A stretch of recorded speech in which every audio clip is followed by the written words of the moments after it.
You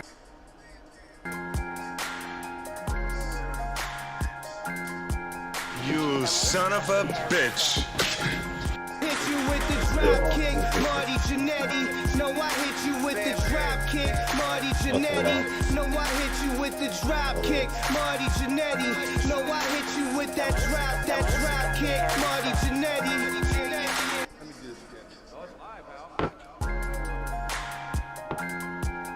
Ladies and gentlemen, boys and girls, boys and all ages, welcome to the latest edition of Hot Tag Wrestle Corner. I'm one half of your host, Rob. I'm Clint.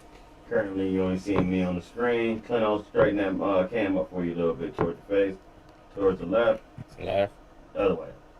Mean all right? Yep, sorry, you're right, my left. Keep going. Keep going. You can go heavy. Keep going. It's light.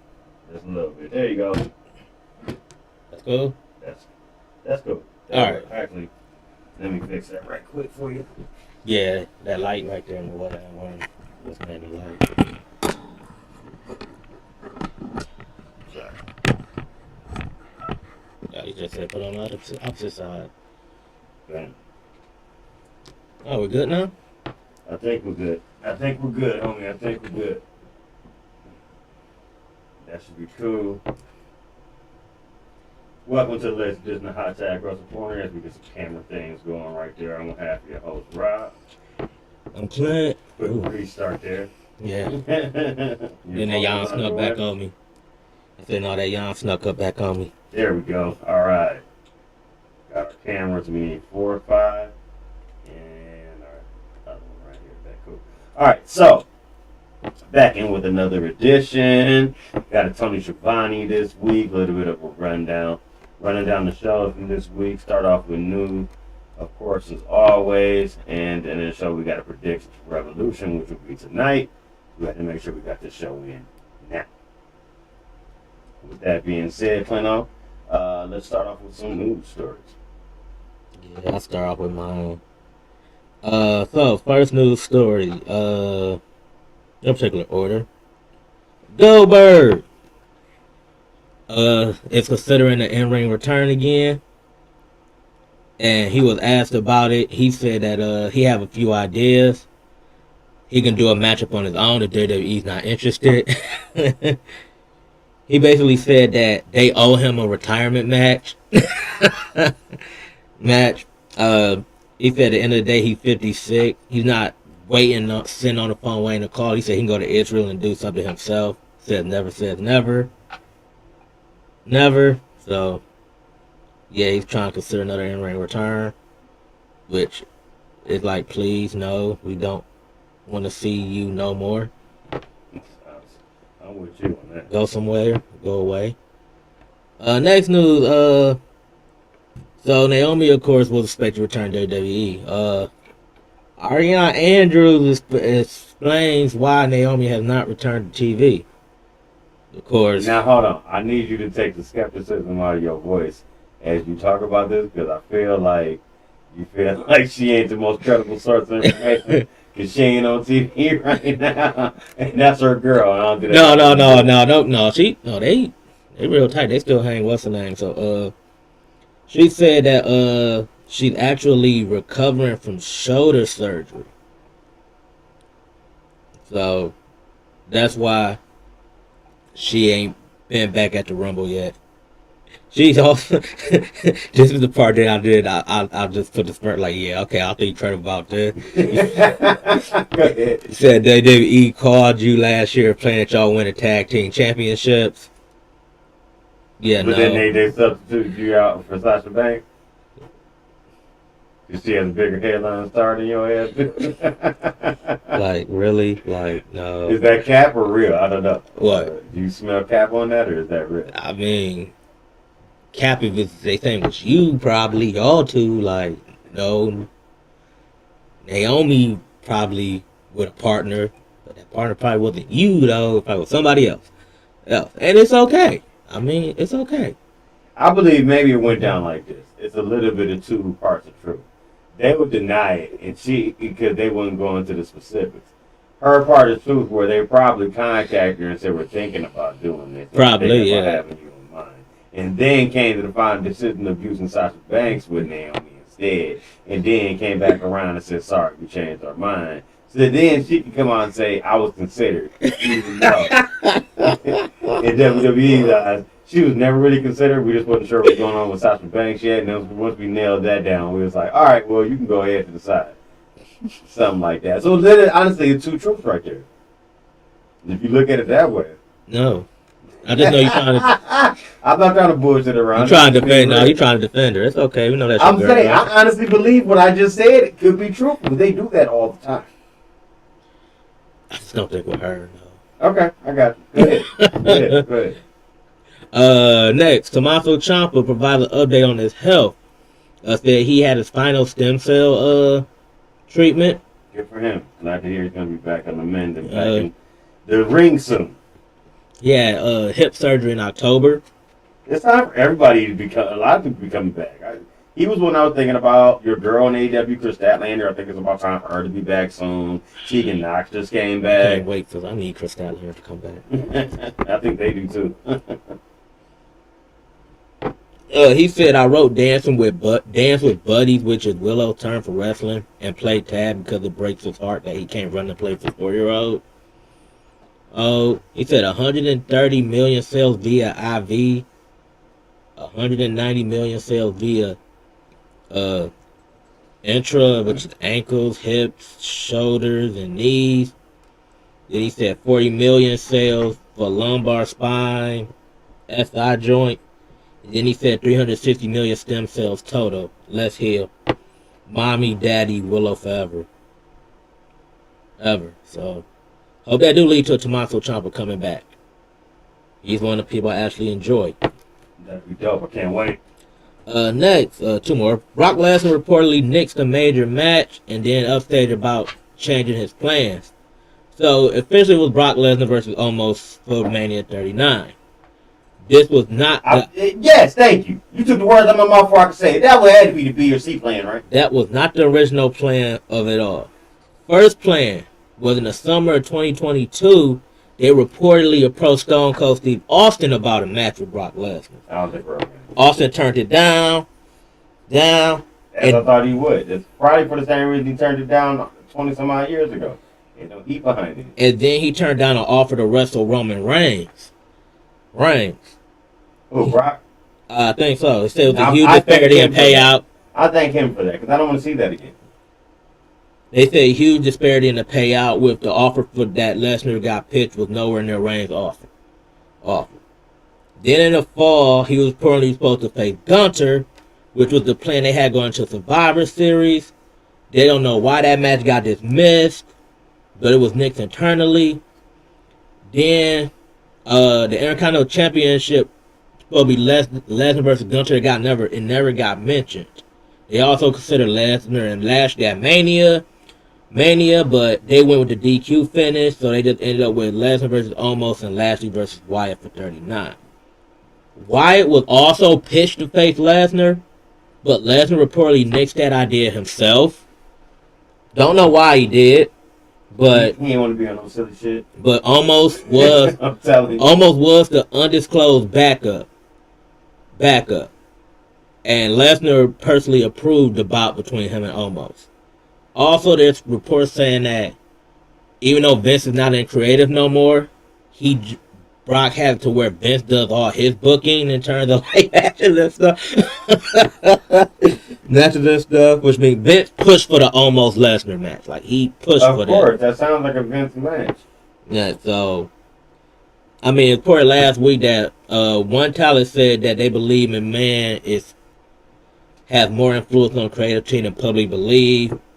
Others on the roster feel that way. He denies this, but the talent has basically doubled down on it. Which, a match like that was a straight Vince match. Like, everybody knew it was an all Vince match. And the last news, Sonya Deville, who got arrested earlier this week. Oh, she got my fault. It reports she got arrested February 19th in Atlantic City for having a firearm in her vehicle without proper permit in the state.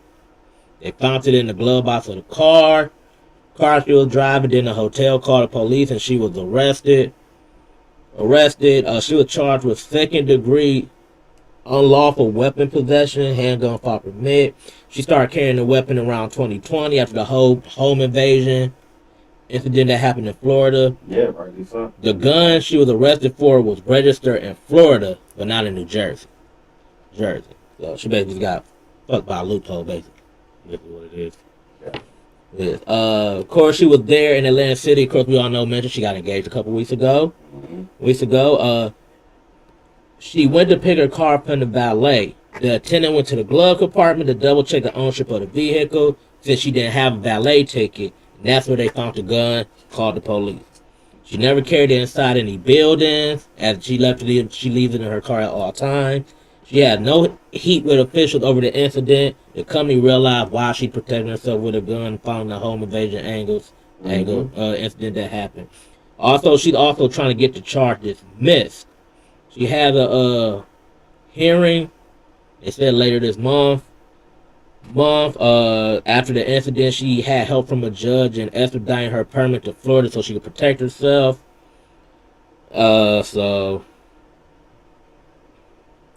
And that was that's the last of my stories. All right, let's head over to my side. So, AEW reportedly, Rebel is no longer being used right now. I'm gonna use my girl Rebel because apparently Britt Baker and Hater are face right now during this current storyline. So she hasn't been on TV. Oh God, Britt Baker's face. So I guess Rebel was just pure heel, I guess. Or they use her in other ways, I'm sure, backstage. Not the last we see her. I love Rebel. Hopefully she'll be back. That's one of my stories. I can see Britt. I can see Britt being face with Cole being face too. My second one is another jailbird story I forgot to tell you about. So we eliminated the one, but this one I don't want to eliminate, and I forgot to tell you about because for some reason my phone wants to open up pages outside of the page we're supposed to be on. So I didn't find out about it until I opened it. But do you ever heard of a guy named G Raver? He wrestles in GCW. No. All right, so he's like an extreme hardcore wrestler. Apparently, real name Brandon Graver or G Raver. See, I gotta stop and pause on that. I hate when people do shitty connotations of their names like that. G Raver and your last name is really Graver. That's as bad as Florida and that motherfucker's from Florida. Yeah. So I just call that motherfucker Florida. I don't try to be all you were clever. No, you fucking weren't. You're Florida, motherfucker. Anyway. Brandon G. Graver will have a hearing next week on the drug and DUI charges against him. PWI has had a report that the Independent Star will have a pre-trial hearing before Central Court for Huntington County, Pennsylvania on April 13th. Graver is reportedly out on bail, and his case is set to have been merged with another man who was in the car who was arrested when police found him. G. Graver at the time was said to be nodding off in the driver's seat and told police that he had snorted 10 bags of heroin. Police found I feel like people want to get arrested today. Really? He was too high to get away, I think is what happened here. He said he snorted 10 bags of heroin up.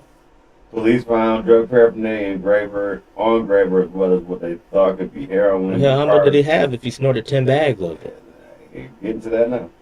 When the car was searched at the police station, they found over 25 grams of possible meth, marijuana, and other heroin package, shrooms, alloproprazone, and along with paraphernalia, and $181.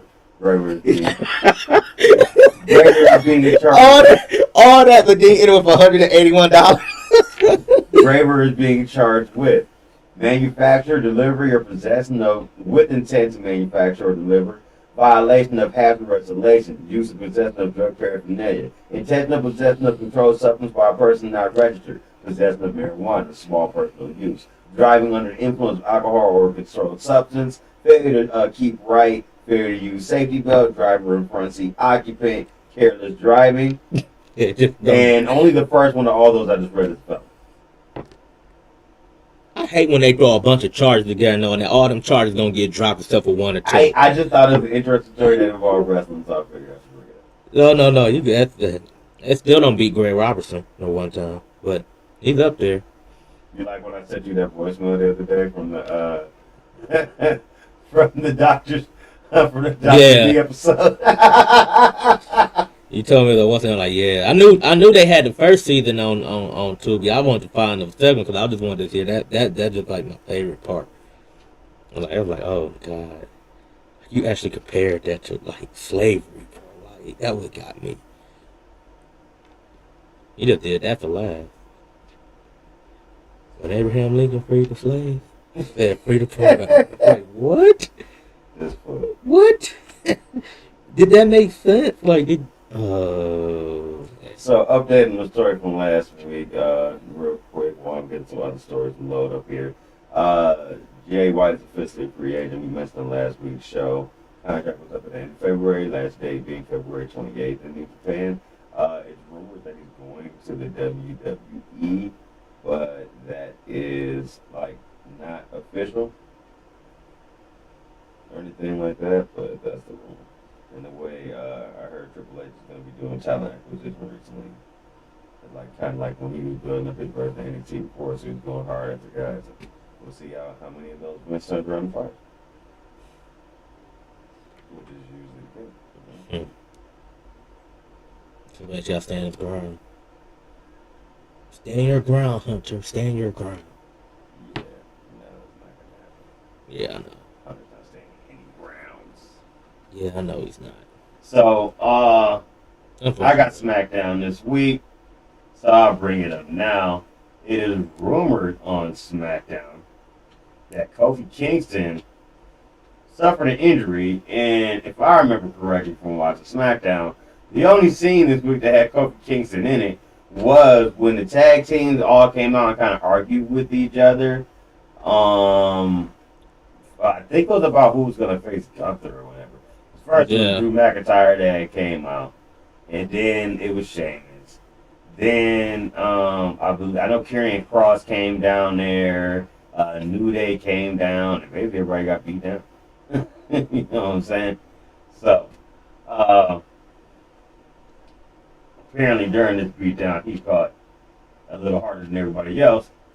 Fight fans reporting Kofi Kingston was legitimately hurt following the segment last night's episode of SmackDown. The source noted that Kingston hurt his arm during the brawl. It was unknown the extent of the injury, but he may be out quite some time. The exact time frame is unknown, but anywhere from 2 to 8 months. Currently scheduled for a 5-way on next week's episode against Karrion Kross, Drew McIntyre, Sheamus, and LA Knight. Yeah! That's the Puma Asics was part of that. I forgot that's what it was. Because he was claiming that how you going to have an LA WrestleMania without LA Knight. I'm like, whoa, Puma Asics. They don't love you like that. I'm about to tell you, like Draymond Green told Paul Pierce. I'm about to make that sound effect. What do you say? You ain't Kobe. We just might have to make You ain't that sound Kobe. effect in the future. Moving on. Get the season canceled. There was nothing really that's super important that happened this week. There was a feud between Britt Baker, Adam Cole, and MJF on Twitter. I didn't think it was important enough to really bring it to talk about it. So I decided to skip on that one.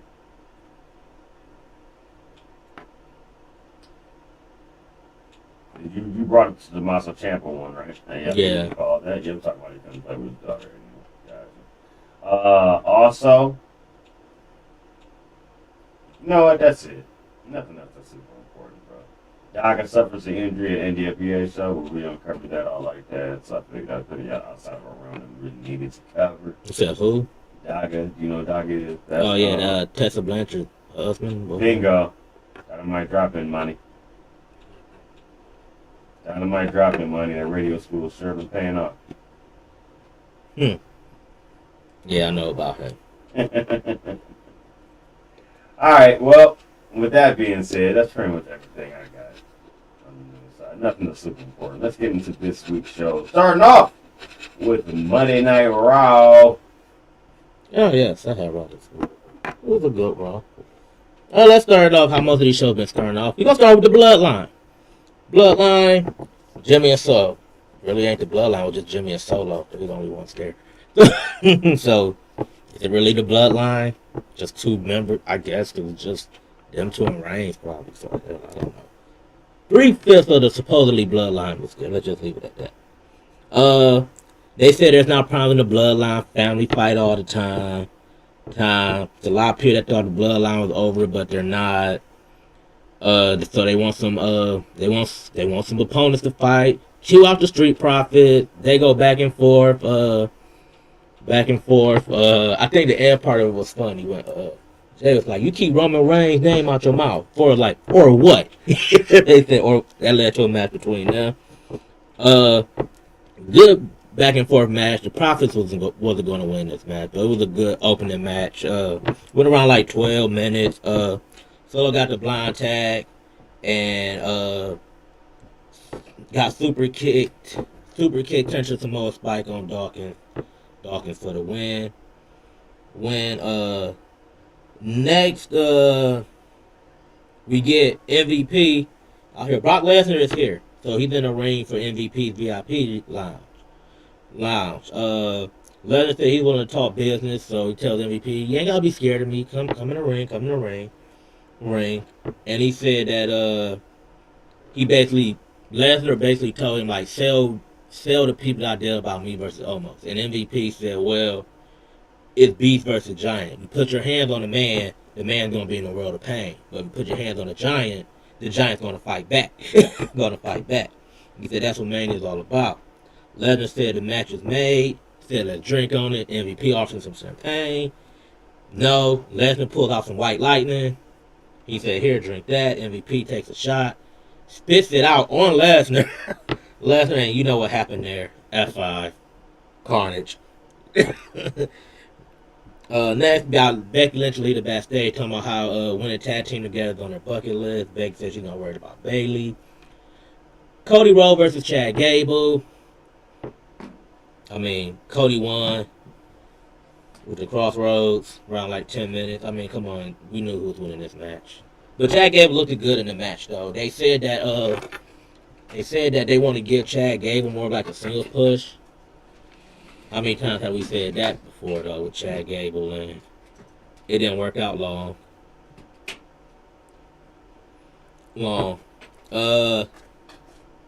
Next, your boy, he said he would go to SmackDown to see Roman Reigns face to face.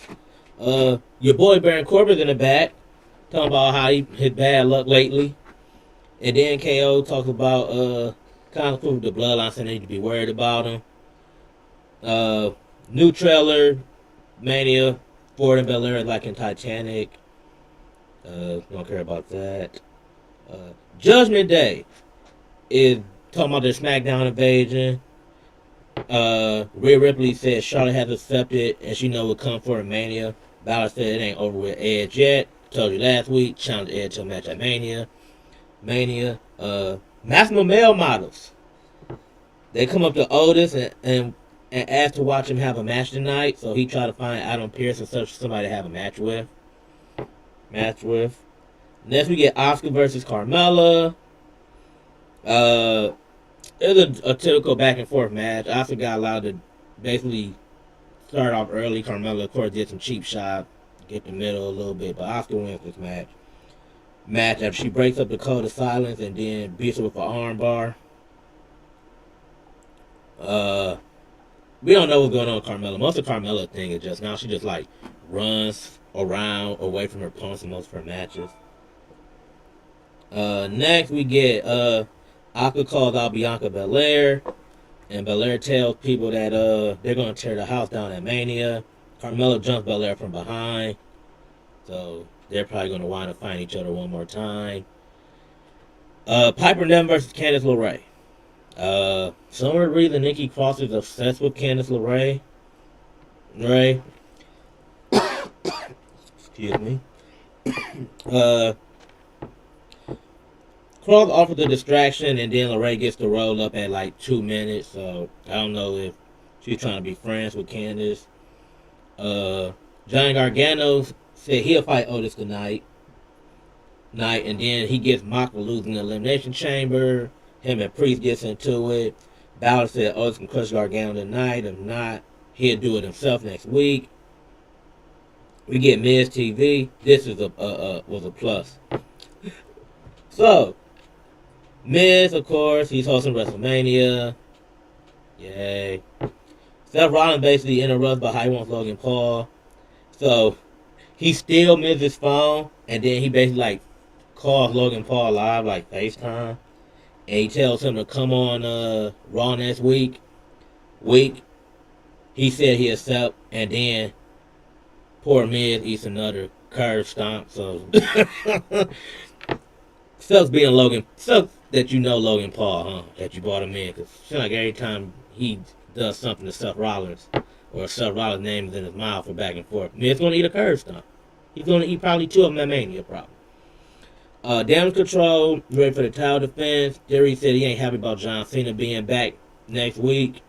And he talked about his old hustle loyalty, but he wants to show Cena all the respect he deserves. Next, we get Bobby Lashley versus Elias. Guess how long this match was? 30 seconds. No, it was 1:35. I gave it less credit than it deserved. Lashley basically tells Wyatt, keep his name out your mouth. We see Bray on this is the part that was funny. So we got Bray on the screen with a version of the Muscle Man dance, which clips of Lashley posing. Basically, it looked so goofy. And then he tells Lashley to run. Here comes Chelsea Green yells, and Adam Pearce and Carmella comes in. Green wants to know how Pearce is going to do with this.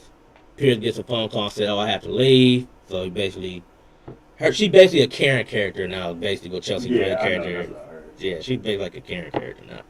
But her and Carmella strike up a conversation, so that might be a new tag team.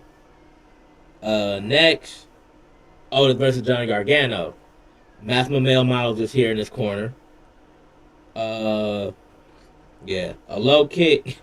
So Otis gets low kicked outside the ring, and Maxine gives him a pep talk. Then they try to go after Gargano, but Dexter Lumis is there. He pulls Messoir over the barricade. One final beat, 2 minutes and 54 seconds. Paul Heyman said he ain't happy with Rhodes, though Rhodes never said he's going to confront Roman Reigns. Then we get to our main event, which is your tag team championship between Becky Lynch and Lita versus Damage Control. Damage Control, of course, is here with Lita. Back and forth, everything breaks down. We get a poetry in motion. Becky takes them out. Then Becky hits the DDT.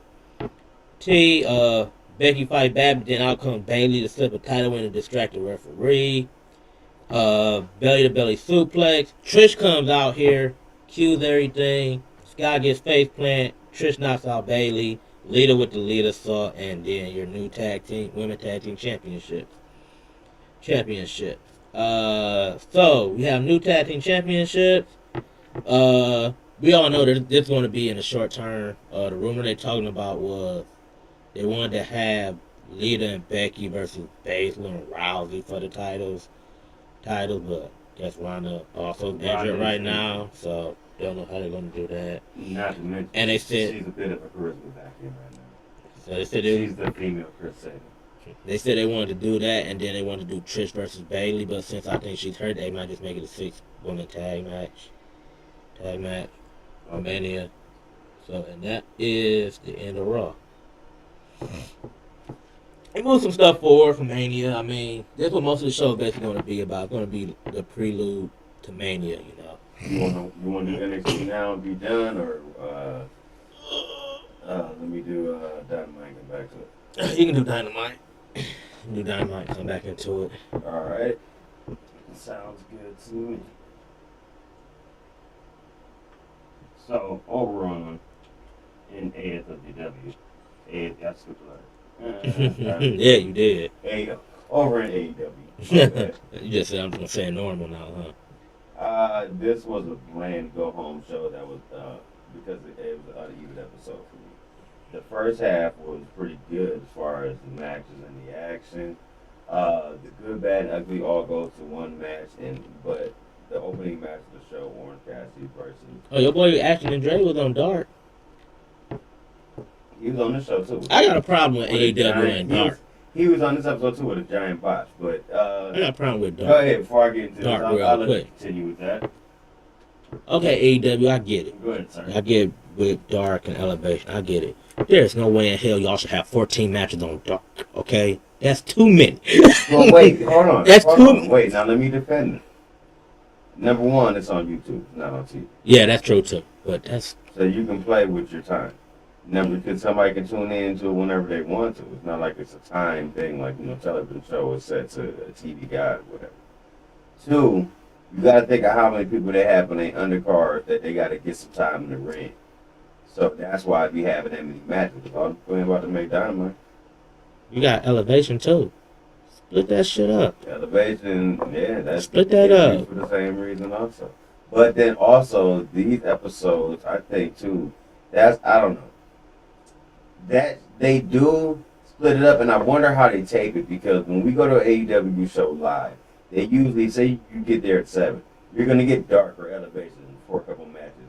Then for an hour, then the main card of Dynamite starts. That's 2 hours. And you get Rampage. And then you get Rampage. After hour Rampage. You know what I'm saying? So you end up getting about 4 hours of wrestling, which is, I think, personally, I love that for the price of your money. Especially like if you're a little kid, like they don't ever pay your time, you only see him on TV, so at least you can see him for 4 hours, not just quick, and I'm out of here. And as a person that, the parent that to spend the money on that, I feel like it gives a value for your buck for getting that much time. Yeah, you do.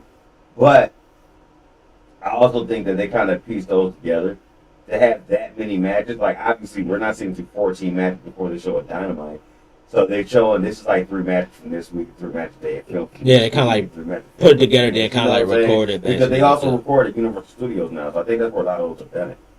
Oh, I didn't know they recorded at Universal Studios. Yeah, I guess they got the space down there in like an old WCW lot or something. Mm-hmm. Yeah, so Okay.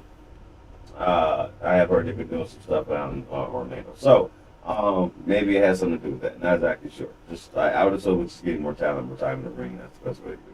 You can't put everybody on the main. You can't put everybody on the main show. Yeah, that's too damn many, though. And then you got people on there who shouldn't be on. This is why we don't cover this. There's people you put on there you shouldn't put on there. Like who? Who you think? I mean, first of all, Ashton Andretti shouldn't even be on there. Like, I mean, I'll give you this. Sky Blue won this week. She won this week. I give her. She won this week. I mean, Where's the butt? there ain't no but. She won. I'm not gonna hate on her. She won. She wins on Dark and Elevation, but she just can't win on Dynamite. She got one win on Dynamite. Who she beat? Somebody in the tag match. That don't really count. Talking about single. I gave you an answer. Did you shit on it? I'm just saying. I'm just saying. Anyway, back to Dynamite. It's all love, Scott Blue. It's all love, Scott Blue. I'll just be messing with you. Back to TV. You don't win on Dynamite, though, unfortunately. Back to what's on TV. Yes, I'm sorry. All Atlantic Championship match, Orange Cassidy versus Big Bill. I love this match because Orange Cassidy got bullied around for the bulk of this match. He did a lot of selling before he finally came back and won at the end. It took him 3 orange punches, the last one coming from the top rope, to put down Big Bill. Danhausen came out. I don't know if there's a falling out with him and Chuck and Trent right now, best friends, but they didn't come out and make an appearance in this episode, and that's very glaringly obvious at the end of the episode, so we'll get back to that. We'll come back around to that point in a second. But either way, Danhausen came out, tried to lay a curse on Stokely, even the odds on the outside. That kind of was here and there. Vince got in the match, like I said, Orange Cassidy won with 3 orange punches to retain his championship. Moving on from there, Moxley last week, this was last week, I don't know if I mentioned it. We talked about promos. I didn't repeat his promo, but it was one of his best promos ever. Because you remember how fucked up I said he looked on last week's Rampage to end the show when I said the good, bad, and the ugly? And, like Moxley sitting there face so bloody. He didn't really cut a promo like that. With his blood just dripping all down the first 5 stairs of the stairwell he was in as he cut the promo. What's up with him in blood? It was literally dripping from his face like a faucet as he cut this promo. It was fucking awesome. And the point of this promo is there's no room for 2 alpha animals in this company. I am the only alpha animal in this company. He said, and I'm going to prove it. That basically like, you're going to prove it to me. And by yelling, Texas death! Like that. And then Hangman later cut a promo basically saying, you said you're only 1 of 1, or basically, I'm not like you. I'm not here to prove that, but beating you was my last dying shot at basically redemption of where he feels like he's at in this company, you know what I'm saying, or whatever. That was the point of that. So, that leads me to this, where they also retouch on that this week and show the blood on the floor from him cutting the promo. Next, the Elite were scheduled to come out As soon as they cut their promo with Carry On My Wayward Son, lights go black. Lights come back on. They're surrounded by the House of Black. Lights go back down. They come back on. They're beat down. Setting up for their match at Revolution. Facing Revolution ladder match this week. Good, bad, and the ugly of the show. Let's go why. All right, first, the bad part. You had a debut in this match of a pretty damn good wrestler for some of the stuff he was doing in the match. But I felt like it was undersold because like he didn't get like a special like entrance to the ring to cause, to bring alarm to the fact that he's debuting here or anything like that. He had some great spots to help that, but nothing really stood out to help you know that, hey, this is a new guy, keep your eye out on him, you know what I'm saying? So I thought they could have did a better job of that, so I feel like that was my bad. The match overall was awesome, so that's why it's my good. Your winner of this match is Powerhouse Hobbs. He got that big-ass Sonic the Hedgehog-looking gold ring hanging from the rafters. He ended up getting that and climbing the ladder. But the match itself is where the ugly comes in, because it was brutal. There was this great botch where Axel Andretti, I think he was trying to hit like a Falcon Arrow. They had a ladder, right? It's in the middle of the ring like this, Clinton. And then they had another one that was sitting parallel off the ropes like this. So like it was almost like using the other ladder as a table. So Axel Andretti was at the top, and he was supposed to do like a Falcon Arrow on Konosuke and Katesuka through the other ladder. Instead, he completely missed Konosuke Katesuka with the ladder. He didn't hit the ladder at all. He just went straight to the ground. Well, not the ground, but straight to the ring. Instead, Axel Andretti clipped his own balls basically on the ladder because he took the brunt. Because you know how Falcon Arrow goes, you sit out. He sat out on the ladder. Konosuke completely missed the ladder, so he took all that shit on his leg and balls. And he was out the ring for a little bit, but he wasn't out of the match. I'll be out the ring for a little bit too. It was a bad bot. Botchamania would have called it Tetsu type of shit. But there was also great other brutal spots in the match. Cats getting thrown into ladders. There was a couple of other spots. Konosuke and Tetsu took somebody off the top of the ladder to the ring. That was pretty awesome. There was one of the favorite spots was the guy said that was making his debut in the match, Commander. He had a spot. He looked Ray Phoenix like with rope walking because he went from one ring post, tiptoed across to another ring post into a springboard flying a springboard moonsault plancha on everybody. He was like do, bam, and hit it. He did all like in 5 seconds. It was pretty dope. So I had to give him props for that. That was my spot in the match. But as I said, by the end of it, Powerhouse Hobbs won. By winning this, he gets a TNT Championship title match next week's Dynamite. The Dynamite that is the post-Revolution Dynamite. He gets the winner of the match at Revolution between Samoa Joe and Wardlow, which is just for the TNT Championship, not both TNT Championship and ROH TV Championship. So my guess, if I were to guess, we're not doing predictions yet.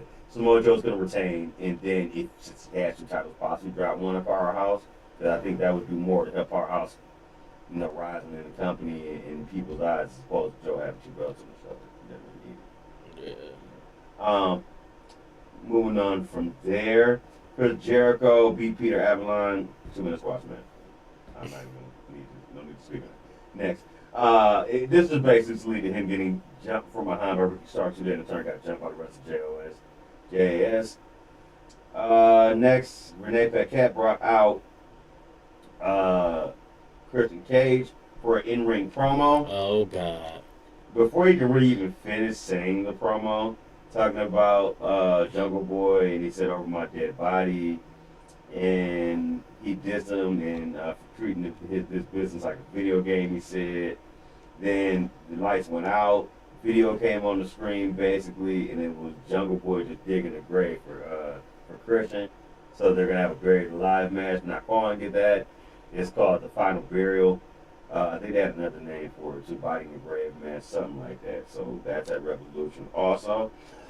Excuse me. Next, Britt Baker and Jamie Hayter had a short interview where Hayter's talking about her match was Sunday and not supposed to retain in a 3-way. FCW Championship match is Hook versus Matt Hardy was up next. This match was a little under 5 minutes. Hook retained, tapping out to the Red Rum, though there was a bunch of interference from the firm during it. Didn't really make a difference to it. House of Black cut a promo about how they're stolen the trio titles. And they said now they're going to take them from the Elite for real at Revolution, not to steal them. Riho had a pretty good match with Tony Storm, but my only problem with the match is Tony Storm and Riho could have gave me a great match alone. Adding all the Gaga on the outside of Britt Baker and Jimmy Hayter being on one side with Saraya on the other side. Then by the end of the match, Riho pulled out the victory with a nice surprise roll up. Then, Ruby Soul runs down to the ring because Hayter and Saraya are face to face, and she starts beating on both of them. They all got to be broken up. It was less about the match in the ring than it was about the match on Sunday. This is the point of the show, and actually, it was before this point. It was at the point after the Face of the Revolution match. Yeah, after that match, this is where it went down. That's why I said it was an you said an uneven show, yeah. That's why I said I hate when they do that. Uneven show was two-sided, and then the rest of the show was whack for me after that. So that's why I felt like that women's match was whack. And then we have our main event with the tag team Casino Battle Royal. We'll get down to the end of this one. In your final people, you had Orange Cassidy and Danhausen, and this is where it started bringing you exactly. Your face is why I said it brings attention to me thinking like, where's the rest of the best friends? They're usually the tag. Why aren't they in this match? And instead, it's Orange Cassidy and Danhausen. Alright, Annie didn't come out to Where was the Statlander and all this? Wasn't she with Best Friends too, though? Like, she was. Yes, she was. I don't know, yeah. I think they're turning on Orange. Then, the other thing that was weird to me is that in the Final Four, it was Danhausen and Orange Cassidy versus the Butcher and the Blade. But in the beginning of this match, you had some of the best tag teams in AEW. Remember, this is for the last spot in that four-way tag title match in Revolution. Where last week's the Butcher and the Blade to me. Last week's winners were Lethal and Wild Slapnuts. Wild Slapnuts. That's one excuse to say it. JE ain't gonna do it this week. I like saying that. Like JE double F, JA double RE double T. I know. But Butcher and Blade though, I can see them getting there to the final two because to me they're kind of like the Tad version of Talia. But wait, hold on. Wait. Let me finish. This is why I said that. This is fade and complete, and you didn't have to take out a major name tag team at the end of this, and that's why they were left there. There are other names in this. You had Dark Order over here. Could have fit the same role. I'm just saying. Blackpool Combat Club, which was Claudio Castagnoli and Wheeler Yuta. They could have won. You had Aussie Open was in this. You had the Lucha Brothers that were also in this. You had Top Flight that was in this. Oh, they had some teams in there. They had Nisa Navari in this. No, I care about them. I know, but I'm just saying. I get teams that were, they got eliminated earlier. For Danhausen and Orange Cassidy to get the victory.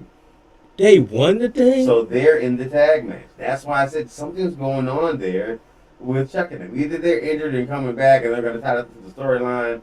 If I'm them, I'm thinking like, that was our spot. And when they were trying to do this match 2 weeks ago, they were in the Final Four. And then they ended up being the last two eliminated for now. By Jeff Jarrett and Jay Lee. So you can see them turning on Cassidy. Exactly. I can see it. And they got beat down by the Guns on Rampage after that. When they were during a promo. So I can see maybe they're selling that, but still, I figured they're going to come back pissed like, hey, you got to take our spot here. So no help if they won the belts, which I don't think they're going to. But. So they got jumped. They ain't had no help from Cassidy and They came in at the tail end after they were. And they was already beat up. Yeah. Oh yeah. So very uneven show this week for Dynamite. That was the end of Dynamite. Moving on. Let's do NXT. All right. NXT. This is basically their go home show because Roadblock is next week. All right. Let's just start it off. We get a big old brawl backstage between a bunch of NXT superstars. And that's because this stemmed from Wesley last week. Basically open challenge. He said, I'll be at the ring at the beginning of the show. Whoever want to open challenge, come down to the ring and face me. You had everybody back. You had Hank Walker back there. You had Exxon back there. You had everybody just brawling, beating up each other.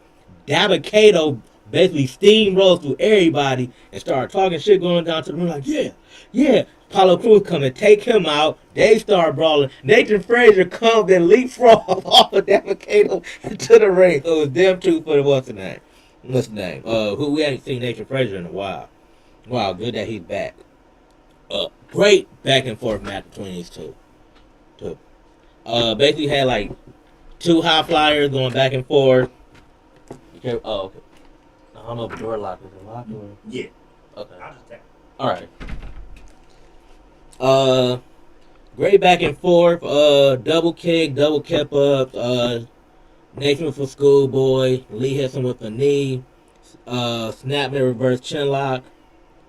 They go into the ropes. Frazier takes him out to the floor, goes for a moonsault, nobody home. Corkscrew tope from Wes Lee. He also missed, but he lands on his feet. Here's a guri on Frazier. They go to break. Frazier basically lays out Lee with a crescent kick. Goes for the moonsault. Nobody there, but he rolls through off the rope. Crossbody both in and out. Nathan gets to his feet first, pressing the attack on the corner. Jockeying for position up front. West shoves him away. Frazier pops back up for a superplex. Roll to a final cut.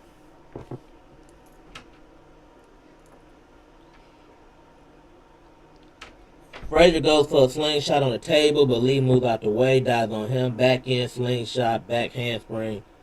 Wesley wins by pinfall with the cardiac kick. Retains his NXT championship. Next, we get a JD Madonna video package. He basically explains what it's like to have a retina tear and how he's going to test Dragunov threshold for pain. Next, we get Josh Briggs and Jensen there in the locker room. Briggs says something is wrong, and he thinks that Kiana James broke up with him because things have been the same since Valentine's Day. Josh said it's because they're stupid boys and tells him that the Jensen 6 months ago would be so proud you could see him.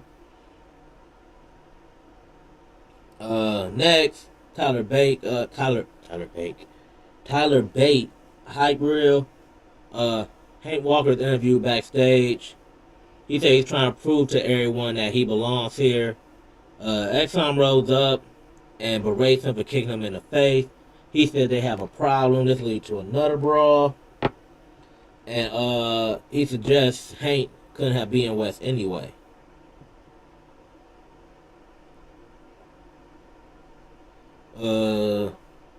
Next we get Briggs and Jensen versus Indus Shear. Jensen basically overwhelmed by both men. He slips out of a slam attempt for Saga, my fault. Shot saw Briggs with a blind tag. Brooks is back in, caught off balance. Shoulder block, then Veer Mahan comes in. Hands him into the rope with a boot and a scoop slam. Saga goes for the elbow, nobody there. Briggs comes in, forearms. Saga gets put into the rope, double team. Brooks is off. And Josh basically yells at him. Saga with a choke slam, tag to Veer. Indus Shear.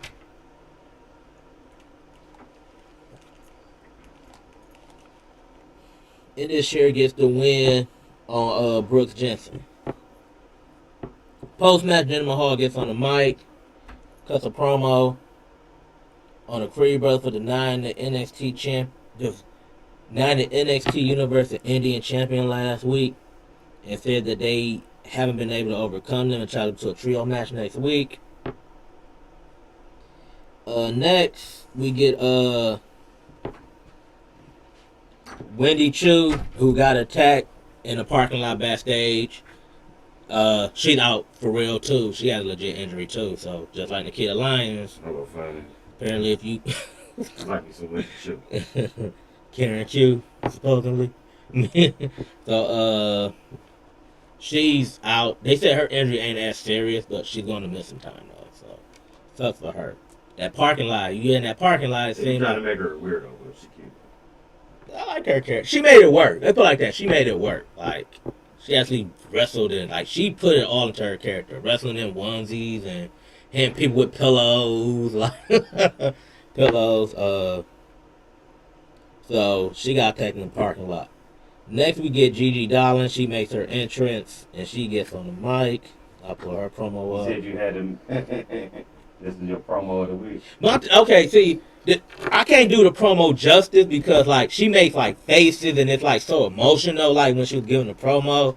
So, I can't do it justice, but she basically says, cut the music off. That's the last time you're going to hear that awful song.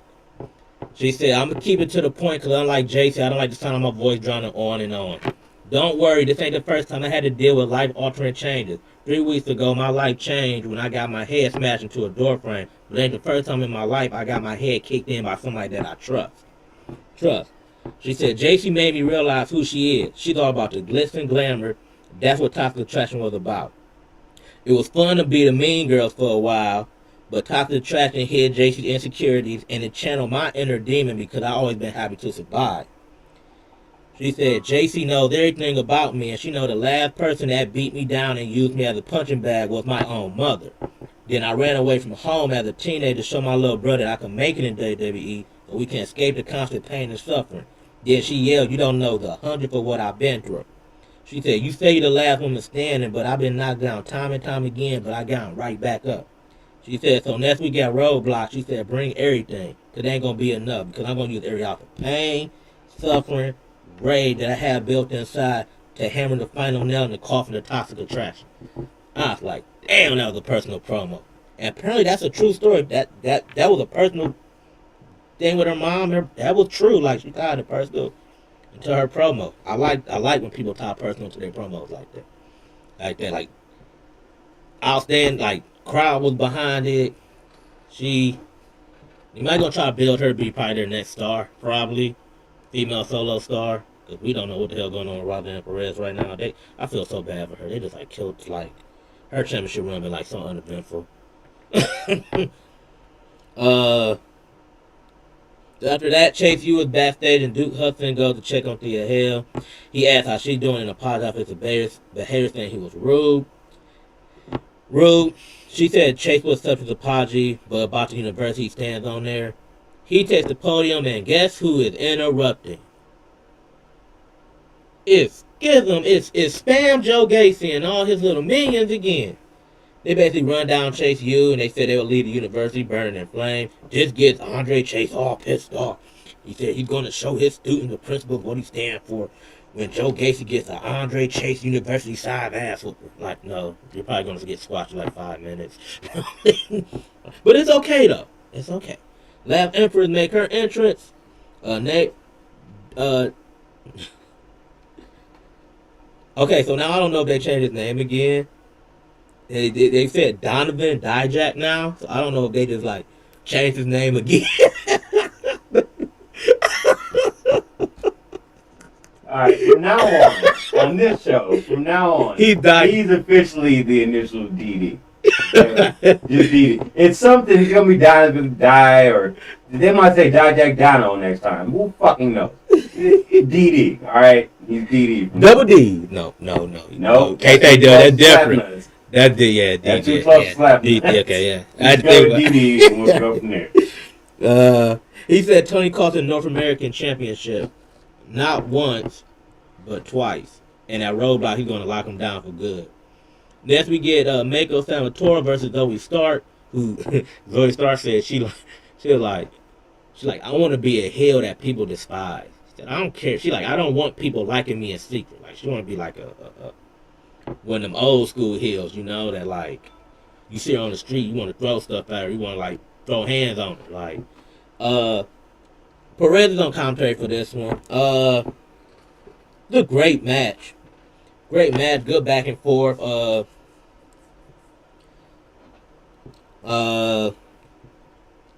Santa Tamura wins with the Scorpio rising after Zoe Starr missed the 450, and then Death Valley driver, and then she hits the Scorpio rising. Perez gets up from commentary. They have a face-to-face. Grayson Waller, basically, they recap his taking over the production truck last week. last week. Tiffany Stratton rolled up on Mackenzie Mitchell to give an update on Wendy Chu, who said, You should just stay away from the parking lot." Like, apparently, yeah, I guess so. I mean, Katana Chandler Kaden Carter confirmed that she's out indefinitely and accused Tiffany of attacking Wendy. Stratton accused him right back and had the. Can we stop calling it a Tiffany epiphany, please? Like, that she should be a detective. Chan challenged her to a match tonight. So, I keep butchering her name. So Raku makes her entrance. She's somebody else they've been pushing. She's that surfer chick. They're like, yeah, she's that, yeah. The moment you said her gimmick was a surfer chick, you lost one. Yeah. Creed brothers are walking up backstage. They roll up on Damon Kemp. Remember all the time, what's the name, man? They said, "You still a bad person." They said, like, "You still a bad person." But I like the fact that you were sly, you calculated, you know. We gonna need somebody with you when it come down to beat up in this year. Like, we might need you. Kim like, yeah, we did rock out some 6-man tag matches, man. Bruce said, man, we might be getting back there. Kim was like, hell no. Then Breaker rolls up, said, I'll be your partner for next week. And then Julius basically just yelled up like, you should have showed up here a little bit earlier. We wouldn't have got humiliated. You basically like asking like they just shut y'all down. Then for some reason I hate to end it. They laugh and start barking like dogs. For some reason Braun Breaker had this thing. He barked like a dog about a goddamn time. Go ahead. What are you about to say? So wasn't in this year previously? Yes. Veer and fucking Shanky. Yes. So is it Veer and Shanky again? Because I haven't seen either one of them main roster for a while. We lost Veer. Remember after he was supposed to make it that he lost on his debut. He debuted and then they just lost it's Sanga. And then last time we saw Shanky, he was dancing. It's Sanga and Veer Mahan. So it ain't Shanky. At least he went back to and it's not dancing. I need him dancing. He had a month stretch, but he was like the best thing on SmackDown because he just kept trying to dance with Samantha Irvin. The best one though was when he was in the tag team match with Jinder, and every time Jinder returns back, he starts shitting. And then he'll look back and he'll that shit was funny. It seemed like it was cheese, but that shit was funny. That was funny. Oh golly. Oh. Okay. So Ruko wins her match with the Soul Snatcher. I do like the name of her move though. Like I like the name of her move. I do too. It works out perfectly. So Valentina Ferrara basically confronts Elektra Lopez. They still got beef and basically just decks her with some brass knuckles. Then we got Gallus who was back. It was playing billiards again. They talk about Liberty talking ball bag and how it turns out real mad about Pretty Deadly trying to get Wolfgang fired up. Then some poor dude basically just checks Wolfgang and he just gets beat down, basically. And then we got your boys. They interview backstage, Pretty Deadly. Yeah, boy. They said they spanked Gallus good and proper. Pause. Make them walk that And then they get asked about a response. Drew McIntyre tweet said that the receipt is coming for them. And they said, oh, Scotland is terrible, gray, and dreary. Full of horrible people reveling how rough and rugged they are. You really got a receipt coming from Drew McIntyre now? So they said they will meet Gallus face to face for a refreshing chin wag about the upcoming match. The chin wag. Pretty Deadly, man. That's the. Next we get Katana Chan versus Tiffany Stratton. This was a sloppy match. This was an ugly one. Stratton win with her double jump moonsault, but the moonsault ain't land at all. It hit Katana Chan on her knees. So like the body's up here, but when you did, it went down here for some weird reason. She takes like 3 steps forward, then she does one bad botch and takes it like 4 steps back. It's like, come on. she's improved though, but it's like she's improved. But it's like when she mess up bad though. It's like it's real bad, like her mess ups. But she win. Then she gets on the match and said the winner of the NXT Women's Championship match last year, she don't care who wins because she got next. That championship is hers. Briz walks up on Jensen and said that him and Fallon said they're gonna do whatever they can to help him and Kiana work because Jensen is kind of devastated. He think Kiana broke up with him because they have really done this since Valentine's Day. And led into their match, he basically like super ass distracted. Man, this cheese ass storyline. When you tell me about this shit a year ago? No, maybe longer. No, not a year ago. Not with this chick, but him being lovelorn and trying to find one. Yeah, but yeah. He found one. Finally. Again, Axel versus Hank Walker. Axel win with the golden ratio. Him and Hank show respect to each other. Next we get Carmelo Hayes versus Tyler Bate. Great match. This match was in 3 parts. First part was an even match. Second part was still even. So you know what happened when you even after 2 parts of the match? They turned that shit just into a fight. Fight. It was like a straight up fight. Still shots coming back and forth. Not like they hate each other, but just like, and Hayes gets the win. Trick, does this one too. He saves Hayes and then he distracts Tyler Bate. But they got a dilemma here. He went with the nothing but net, by the way. They got a dilemma here. Carmelo Hayes is getting real hard to boo. Boo now. The fans ain't booing him no more. He does little stuff to try to get the boos. Like, he's slapping people's hands away and they try to shake his what's the name. I'm trying to remember, he called out Braun Breaker at the end of the match, and I think he ended some turn line. He said, I'm him, and he basically he said, I'm him. He said, you faced everybody, you got through everybody, but not me. I'm him. He said it to the camera. That's the end of NXT. So he's probably going to be the next challenger for Braun Breaker. I hope he's the one that takes the title off of him. I think he won't, because I keep hearing they're going to bring him up after Mania. Yeah, So that could be a swan song match.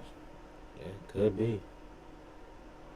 I mean, I don't know. I mean, they can, but also too, Cameron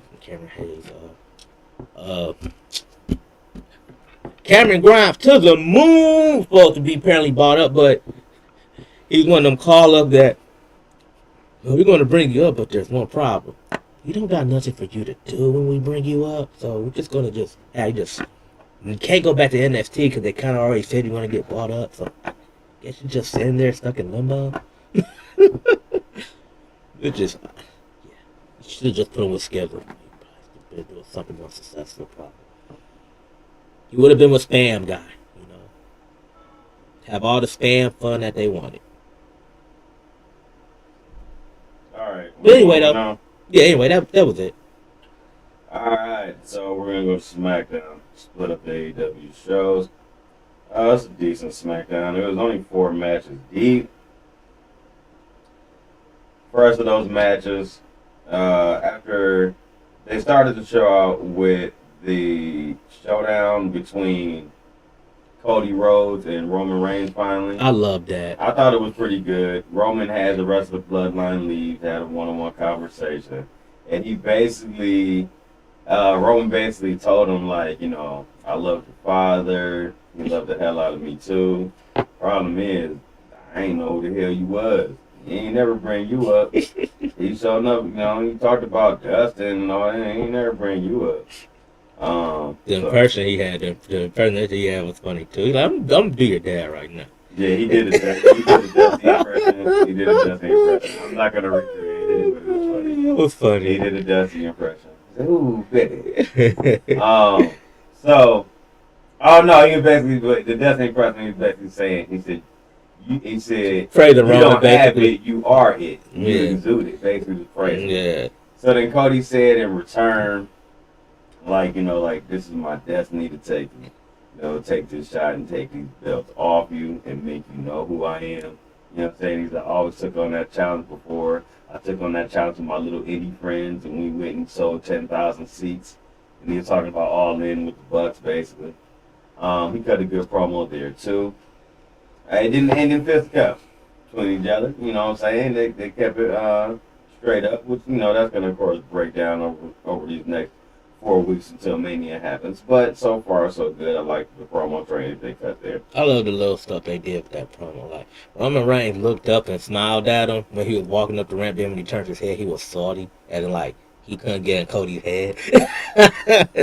like, okay, I can't get to Cody easy like I can with, like I did with everybody else. So, like, yeah, you gotta work for it, buddy.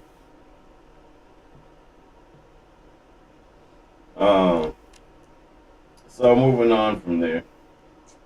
The first match of the night happened to be Rhea Ripley versus Liv Morgan. This one has an interesting connotation off of it. So, during the match, Rhea Ripley ended up winning the match and defeating Liv Morgan, building herself up for Charlotte, you know, eventually at Mania and everything. By the end of the match, she puts on the prison trap on Liv's knee. And she's, you know, she submits to it or whatever. Pretty decent match, went about 8 minutes. So there was like a big Liv fan of this little girl right at ringside, and she made her cry because she beat her.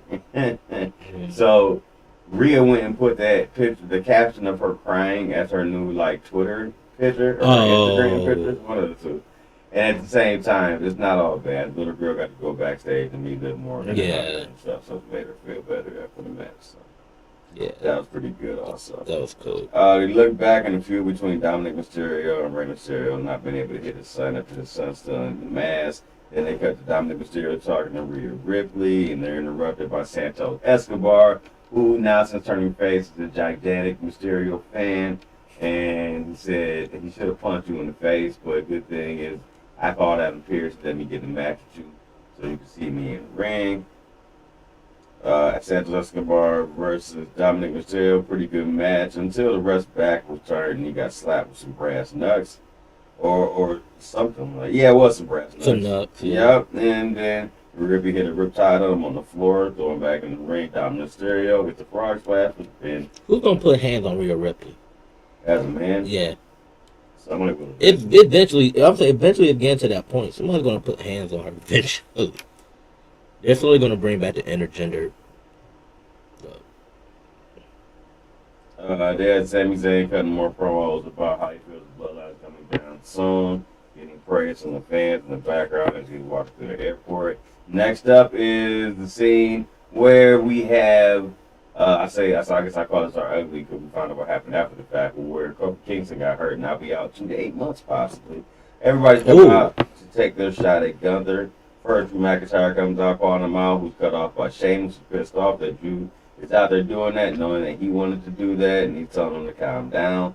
And they're both interrupted by LA Knight, Puma Asics himself, who said, "How you gonna have an LA WrestleMania without LA Knight?" I was Easy. Like, yeah.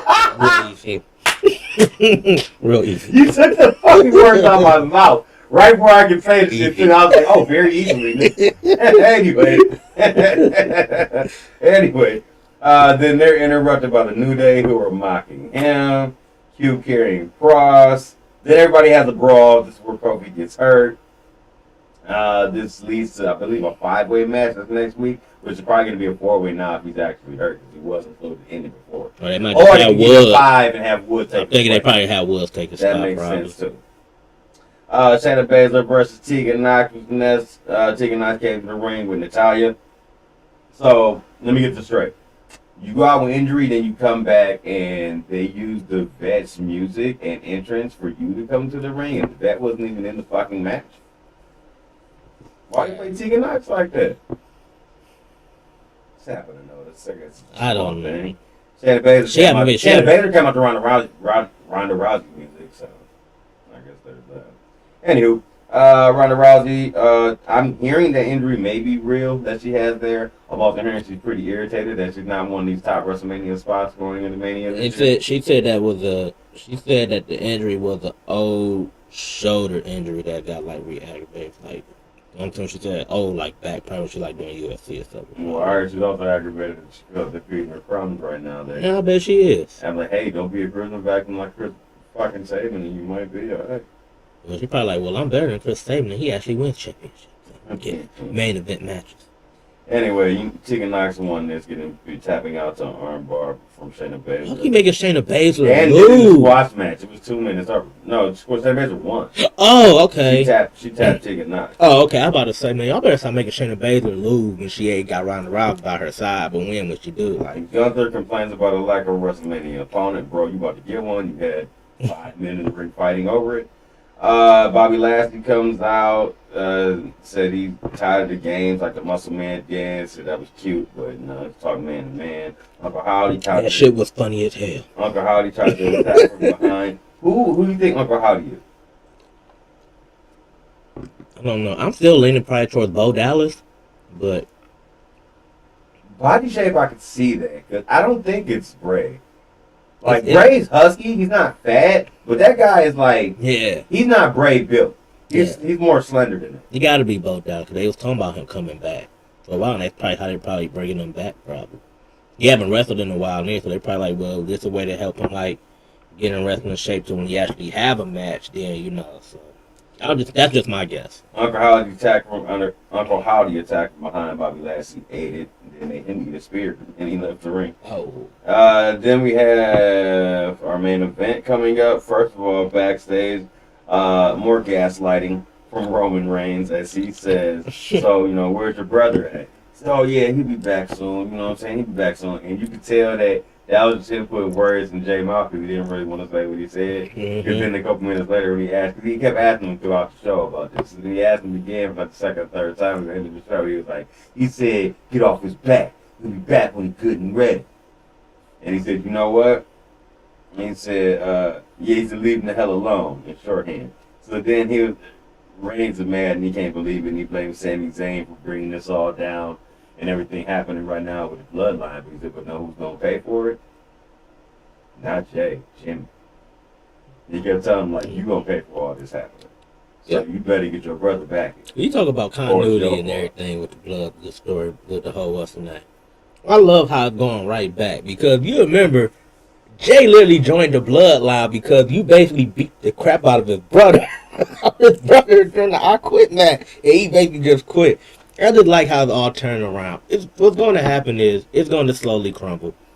I can see Jay and Jimmy forming something with Sammy probably. Go against the bloodline. Solo Sikoa. He's losing everybody eventually though. Versus Sami Zayn. In this one, pretty good match. Everybody got their stuff off. Blue Thunder Bomb.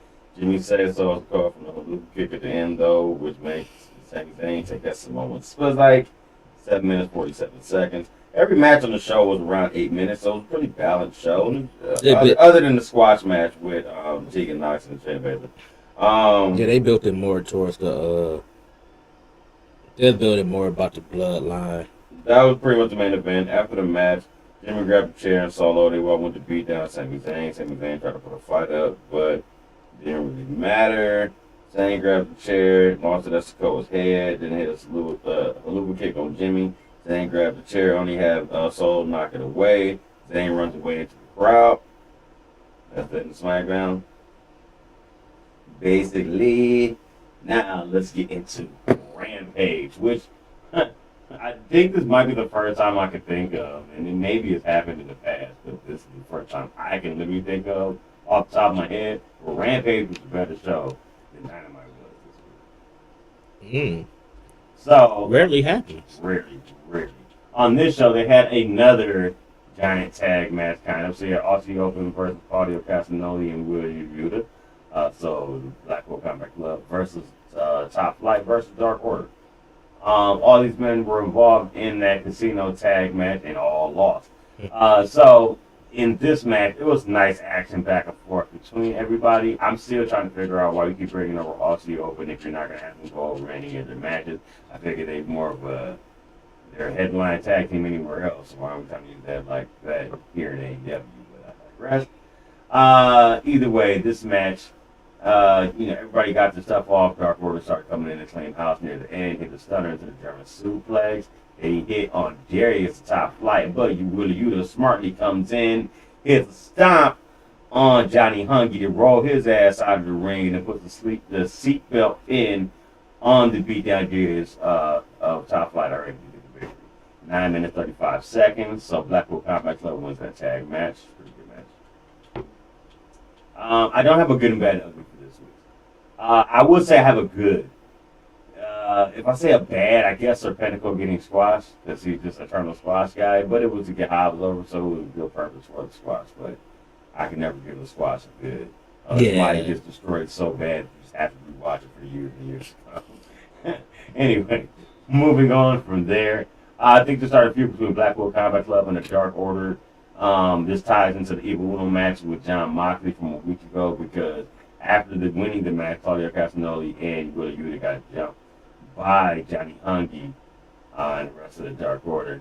After the match, another recap video for Hangman Page, John Moxley's Texas Death match coming up. Another recap of JS beating down Ricky Starks. Then we get into my Rampage match of the week. Riho versus Emi Sakura. This is the second time I have said this. If you have not made yourself aware of Emi Sakura, go make yourself aware of Emi Sakura. She's one of the best women wrestlers out here, in my opinion. Last time she had a match of the year match on a Rampage at that against world champion Jamie Hayter, where they went hard against each other. This is another great match for her. She had a great spot where Riho tried to set her up for a splash to the outside, but she outsmarted her by making distance from her. And you know how they have those new barricades in AEW? So Riho came to the outside. She set her up to Riho to run at her. She hit Riho with a tilt-a-whirl backbreaker on the outside, slams her into the barricade, and then does a running crossbody into the barricade against her. It was all within like 30, 40 seconds. It was pretty awesome. So I love that spot. I love she missed at the end of the match, the finish was awesome. Riho missed a top roll double stomp, but spins around. Sakura spins her into a roll-up, which she reversed into her own roll-up, the same one she beat Toni Storm with earlier in the week on Dynamite to pick up the victory here at 9 minutes and 30 seconds. They're building her up, whether it be for Jamie Hayter or at I'm assuming Double or Nothing, or for Jade Cargill in the near future. Not sure. But I believe she's 4-7-0 currently in 2023. So they're definitely pushing her towards that way, in my opinion. Also, after this, had a video about the three-way for the women's title between Ruby Soho, Saraya, and Jamie Hayter that was taking place at Revolution. We had a squash match, Powerhouse Hobbs defeating Serpentico. After the match, he called out whoever the winner's going to be from Samoa Joe and Wardlow. So it doesn't matter. He's coming away as the next TNT champion.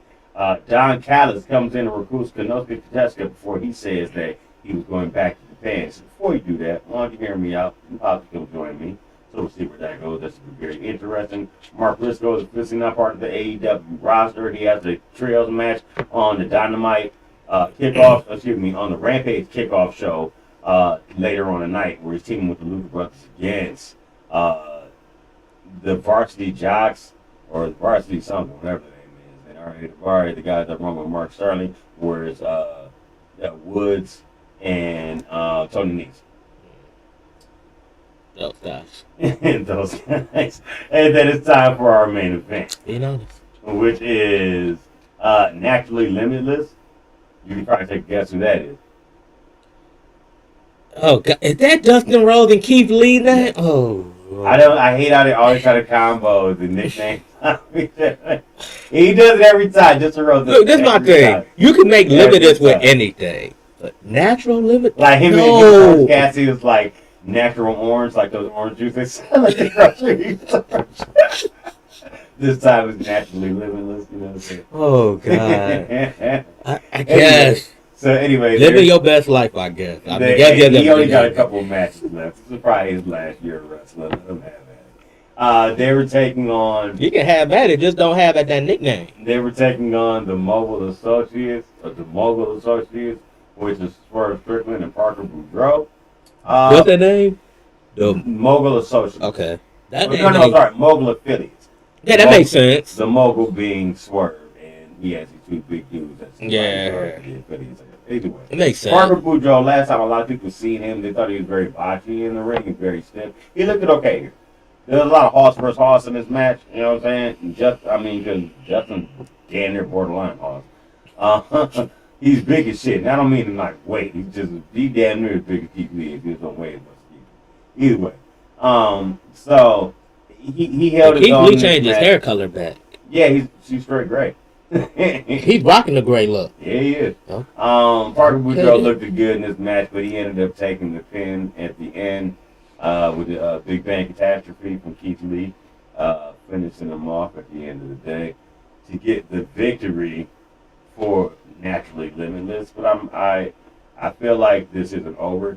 You're gonna see more. I was surprised that this didn't end up leading to like Swerve calling Keith Lee out for a one-on-one. That's what I was thinking. That's like part of the kickoff stuff for Revolution. But that didn't go that way on this one. So, either way, pretty good Rampage go home. I thought, like I said, it was better than the Dynamite go home. Speaking of go homes, before we go home, let's get into predictions for Revolution. As I find my phone. Anyway, so in no particular order, because I'm not sure how this list is done. The first match we're going to discuss Ricky Starks versus Chris Jericho. You got some paper over there? I got a pen right there too. I ain't got no paper or no pen. I got both for you right here, dog. Yeah. If I gotta read it off, you gotta keep track. Pen right there. I gotta keep it, huh? Well, just writing it down. All right. I guess I might as well keep track of it. Okay, you ready? Or if you need a couple seconds, let me know. And I got the card ready to go. Alright, so Jericho versus Starks. Yep. Give me Ricky Starks. Jericho is in the role of putting cats over right now, and I think that continues here. Yeah. I also like to speak for Ricky Starks too.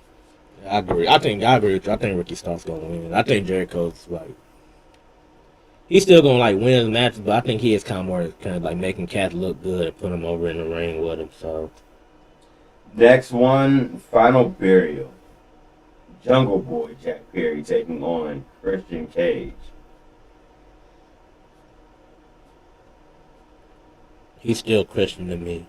He's still. Yo! If you look into my heart, see the truth revealed. And the crazy part is Dynamite dropped it, Mike. You set that shit on the fucking sheet. I was just about to say it, and you said, yo!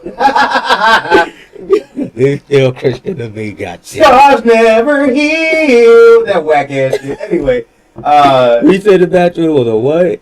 a Final Burial match. So buried alive match, basically. I'm going with Jungle Boy. I know burial. Yeah, I think this would be the end. You know why I'm mad about it though? Because you know what this match was before they decided to make it a Final Burial match? What? No holds barred! And then they changed it, so I couldn't do it. So I had to get it in there. Oh, okay. I think. Yeah, I think Jungle Boy's winning this one. I mean, where did Jungle Boy go from here? Like he been tied up in this feud long enough. He was one of your pillars. Go back to making him, put him up back in the championship run. I say by the end of next year, Jungle Boy probably be hopefully contender for the AEW championship. Next up, AEW World Trio Championship match. The Elite. Oh, I did that totally wrong. Okay, Elite. Versus House of Black. I'm Elite. going HOB. Help push them over. God damn it. Doesn't hurt the Elite. I can see the Elite winning and they extending the feud, but I'm thinking House of Black. I'm thinking House of Black for the win. House of Black finally came back after like everything he been through. They've been building towards it. Julia Hart gonna be a wild card, some form of this match. Yeah, House of Black winning this. I mean, Elite don't need him. Now remember, this is in no particular order. For the next match I'm about to say, I believe will probably be the semi-main. Knowing how AEW books, they book their cards how I like them. They book them in the order of how they should be, and not, oh, we're gonna put this whack match between these two title matches to give you a breather. They don't do that shit. You get it thrown at you the way it comes. You know what I'm saying? So the next one is, like I said, so this is no particular order. That's why I said that. Texas Death match between John Moxley and Hangman Adam Page. As you see, I got my Cowboy shirt on. That's not meaning that is my choice.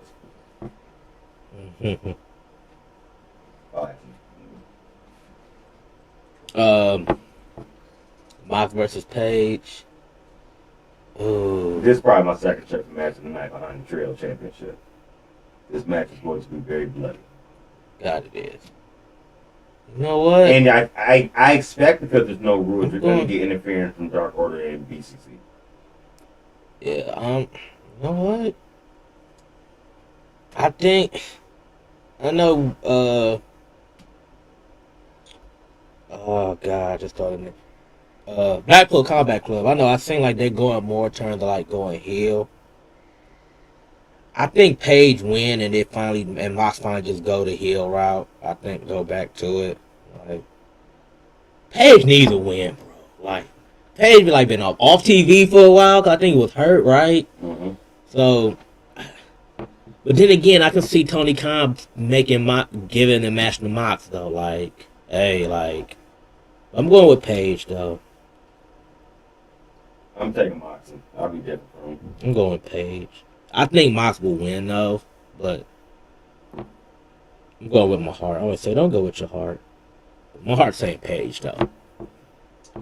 AEW TNT Championship match. Samoa Joe versus Wardlow.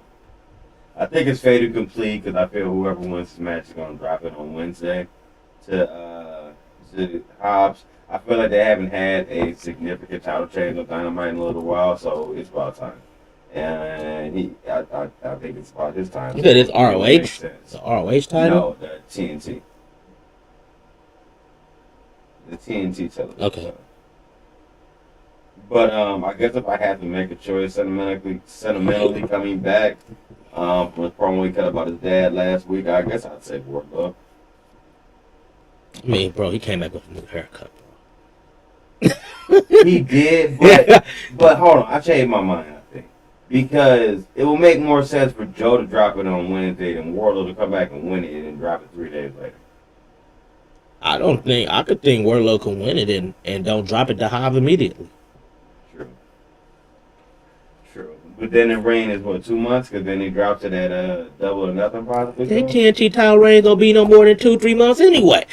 If you drop them bad boys on Dynamite. I'm still going to go Joe. I'm going Wardlow. AEW Women's World Championship match. Jamie Hayter versus Saraya versus Ruby Soho. Jamie Hayter versus Saraya. You said versus Ruby Soho. Mm-hmm. Well, let's get on the Soho here to take the pin. I'm going with Jamie Hayter. I'm going Saraya. No, you can't. See, so you can say I am a hater, but her name is Jamie Hayter. They're like, no, like. So that's why she need to be that's why she need to be a heel. So you're drinking the Haterade. Yeah, I'm drinking the Haterade. I'm taking Saraya. New face there. She made a good point that she won a world title, a women's championship, where she's going. Not that it's been a lot of places, but I feel like you can put it on her, and they move that title around a little bit. I mean, you said Britt dropped it because Tony Stark only had it for a couple months. Thunder Rosa only had it for a couple months, so hers lost due to injury. I'm just saying. Ever since the last person had it for a long time, they kind of passed it around. You get it for 3 4 months, you get it for 3 4 months, you get it for 3 4 months. So I can see Jamie dropping in this 3-way, and I can see her not being the one to take the pin, so it makes her still look strong. Yeah, last person that had the belt, last person that held the belt for a long, long run was, y'all need to put the belt back on my girl who Kuroshita. She the one that like had the longest reign, like she almost 300 days with that belt before she dropped it. So I see Ruby Soho taking. Yeah, she's taking the pin. Yeah, she's taking the pin. Yes. I think we could agree Soho's taking the pin in this match. I see her taking it from Saraya.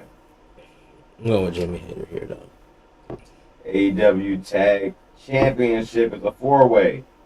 The Guns versus Slapnuts and Jay Lethal versus The Acclaim versus Danhausen and Orange Cassidy. But these guys don't have tag names. Like, God, all I got is the Guns, their tag name. Okay, you said who?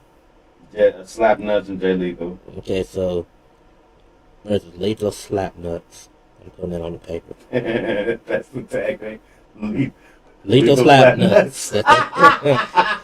Or Slapnuts are lethal. Something, somewhere along that The line. Acclaim.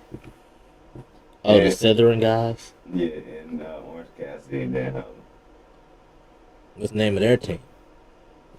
Orangehausen? Yeah. Is that their team name for real? No. Oh, no. I'm just about to put I'm about to put OC. I'm just going to put OC and Danhausen. Alright. Ooh, this is a good one. Let's see. I don't think the Acclaim is winning. I don't think Cassidy or Danhausen is winning. It's in between the Guns or Lethal Slapnuts. I want Lethal Slapnuts to win just so I can be like, Lethal Slapnuts on your new. Beware of Lethal Slapnuts just because of the fact they got the championship. But I don't think you're going to put the belt on the Guns just for them to what's the name. And I'm making another bold statement too. I think Billy Gunn helps his sons retain. I think he turned on them. See, here's my thing. You had the perfect time to do that when they won the belts, and you didn't do it then. If you do it now, that's some of the worst booking I've seen Tony Khan do since he started this company, in my opinion. Just because, why now? Why wait? Why didn't you do it then when it made perfect fucking sense to do it? I feel like it's too little too late at this point. So I feel where you're coming from. I just hope they don't do that. I guess I got the Guns retaining because it's a 4-way. Somehow they'll squeeze out of this. Yeah, I got the Guns too. And I got Danhausen somehow taking the pin. You're taking a pin. I just do. I just think you said it earlier. I just think Best Friends will come out here and just cost Orange Cassidy and That could happen too. cost him the match. So. And in our main event, 1 hour time limit, Iron Man match, MJF versus Ryan James. I don't have MJF losing the belt yet, so I have MJF winning this match. How they do it and also keep Danielson looking strong. Well, I mean, he's going to look strong regardless, pretty much. I'm not sure, but somehow he'll slither his way out of this and get to the belt. But it's going to be MJF. This is my thing. I love MJF. I don't know, man. I don't see how you take the belt off him. No, And it's all they always say it's better with the heel champion with the face chasing. And you got a lot of faces that can chase him in the company right now outside of Danielson. Also, you could pull another match out of the series between them and do it again and double nothing. You could have Adam Cole, who's waiting in the wings, who's obviously a face now. That's the one that got me. What's the name? Like Omega, another one. I don't know. It might be. I feel like MJF title run haven't been as good as I thought it would be, but it's not his fault though. Yo, I was leaning towards Danielson until you said Adam Cole. I think he's in line for it next. But I'm just not sold on the face Adam Cole though. I like Adam Cole heel. Like face Adam Cole to me. Him and Britt Baker face is so weird to me. If it don't work, then he can turn it anymore. That's why I'm leaning towards Danielson, because I'm like, if Danielson do it, then you're gonna book Cole Hill. You're going to. But Why yeah, they book Danielson Hill? They have before in this company at that. yeah, I know, but I would rather have Cole Hill compared to Danielson. I'm used to Cole being Hill. Hill. It's more believable, you know. But yeah, I think this. I think MJF weasels his way to get a last second pin with that diamond ring or something. He's gonna cheat his way into this victory. It's gonna be a good match. It's probably gonna be a score like 2-1. It ain't gonna be a high scoring Iron Man match. MJF could do a bunch of running, or at least you get the one you had with Triple H and The Rock at like what was it, like the Survivor Series or something like that. where Like because they got like because they got disqualified because they had a stretch, they kept smacking each other with steel chairs and gave each other 2 points apiece. 2 points apiece. They kept smacking each other with weapons. It's gonna be Danielson trying to out wrestle MJF. MJF's gonna play the cowardly heel, try to run away and everything like that. I just think MJF retains it. I'm going with MJF to score 2-1. One. I don't have a score. I'm just saying. I just feel like most Iron Man matches to me always seem like they're like 2-1. The Iron Woman match between Sasha Banks and Bayley was like 2-1 or 3-2 or something like that. So it's not gonna go down like WrestleMania 12. We're going overtime from 5 to 4. Bro, this show already gonna be like 5 hours long. I know. I said that. Long. So it's gonna be 5 it's hours long. 5:30 our time now here in Cleveland. And I bet the kickoff show's like about to start. No, actually, no. Believe it or not, though, I don't think this match is going. I don't think it's going to be one of their longer pay-per-views. Really? When I'm looking at the match quality, like I mean, you know, the 6-minute thing, you got a 6-minute Iron Man match. That's like an hour of your time. This next longest match on this match probably will be the final. No, might not even be the. See, I want to say the final burial, but that's just because of the fact that's going to be like you trying to bury somebody, so that's going to etch long anyway. I don't think Jericho starts will probably be a long match. Oh, no, I forgot about Mox and Page. They're going to go probably minimum 30 minutes. Yeah, it'll be a good, like, 4-hour pay-per-view. That's what I say. And then you had the kickoff show. That's another hour. Yeah. Well, before we get into another hour, let's get out of here. Good show this week. We'll get back to the results of our predictions next week, where we'll be getting into more news, notes, the show, and everything. Oh, I forgot. Got a roadblock this Before we week. go, there's somebody that's coming down the hallway. Very important man. Forgot to mention him this week. Now I'm thinking about it before we go. I might as well say his name. Banging through the door. Here he comes. Here he comes. Fuck Tony Schiavone! Skill on. Tony, you better be doing it, Tony. I'm doing it. Better Tony, okay? Tony had to. We just need a Britt Baker. We need a Britt Baker soundbite. You better be doing it, Tony. One.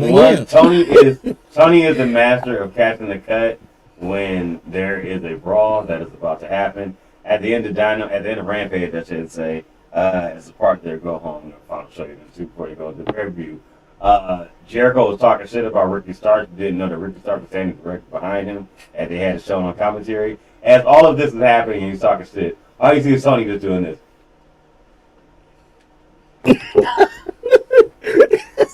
It literally walks off, and the last thing you see is like his back tail leg as security's running out the opposite way to try to stop the fight between Jericho and Starks. So I thought that was funny. How he just no word caught his cut. Second one was so earlier in the same episode of Rampage, they happened to mention the fact that Revolution we played at select TV theaters around the country and any Dave & Buster's you go to. So I guess loosely based, our show was sponsored this week by Dave & Buster's for our next line we're going to say. So after that was called JR to say, yeah, Dave & Buster's, damn it. And of course, Tony had to chime in like, yeah, JR, Dave & Buster's, damn it. So they were light, but those are my two Tony Schiavone. Why Tony? What? You feel like he had to follow Let up? JR have his moment, Tony. You feel like he had We to need a follow JR up? moment. You felt like he had to follow up? I guess so. But don't. With that being said, Walk away, Tony. It's okay to walk away sometimes, Tony.